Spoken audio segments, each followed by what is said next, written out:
İrəvandakı Təpəbaşı məscidinin dağıdılması bunun növbəti sübutudur. Baş verənlər fonunda beynəlxalq təşkilatların susqunluğu isə qarşı tərəfi daha da həvəsləndirir. İrəvan xanlığının, o cümlədən İrəvan şəhərinin ərazisində inşa olunmuş məscidlərin hər biri milli memarlıq nümunəsi idi.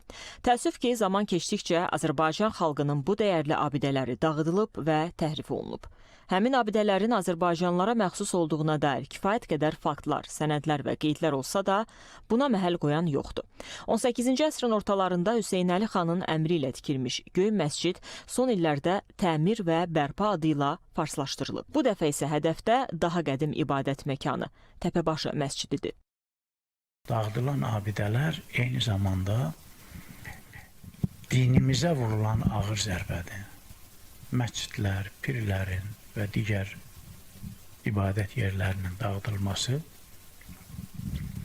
ermənilərin və Ermənistanın müasir dünyaya uyuşmadığını göstərir. Təpəbaşı bir tərəfdən Azərbaycan tarixinin qədimliyini göstərir, o biri tərəfi isə erməni vəhşiliyinin, vandalizminin nümunəsidir. Təpəbaşı məscidi Azərbaycanlıların ibadət yeri olub. Baxımsız vəziyyətdə qaldığına görə məhv olma təhlükəsi ilə üzləşib.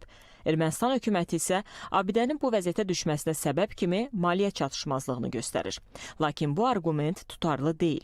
Ermənistanın bu vandal addımları nəinki dini cəhətdən, hətta memarlıq nöqteyi nəzərindən də vəhşilik əlamətidir. Dünya mədəni irsinə ilavəsi nəzarət edən UNESCO təşkilatının qəbul etdiyi xüsusi qərarlar var. Bir xalqın, bir millətin, bir etnik qrupunun tarixi irsinə, milli mədəni irsinə qarşı cinayət törədilirsə, o məhv edilirsə, bu beynəlxalq hüquq nöqteyi nəzərində ən ağır soyqırım cinayəti hesab olunur. Ermənilərin Azərbaycanlılara məxsus dini abidələrə qarşı törətdikləri bu əməlləri nədənsə beynəlxalq təşkilatların diqqətindən kənarda qalır. Onlar həm toponimlər üzərində, həm memarlıq abidələri üzərində və Azərbaycan tarixi irsini əks etdirən bütün abidələr üzərində vandallıq və vəhşilik həyata keçiriblər. Təəssüflər olsun ki, beynəlxalq təşkilatlar Ermənistanın bu vandallıq siyasətini görməzdən gəlir. Təəssüf ki, UNESCO-nun Azərbaycanın işğaldan azad etdiyi ərazilərindəki qondarma erməni irsinə görə göstərdiyi canfəşanlığı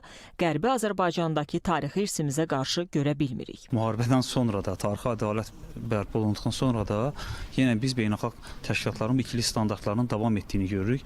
Xüsusilə mən burada UNESCO təşkilatını vurğulamaq istəyirəm. UNESCO və digər beynəlxalq təşkilatların Azərbaycan əleyhinə müəyyən bəyanatları və s.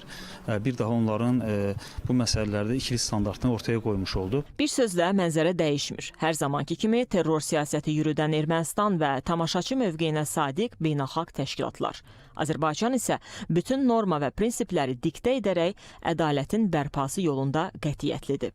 Rüstəm Mikayılzadə, Bağır Kərimov, Könül Məmmədova, ASTV Xəbər.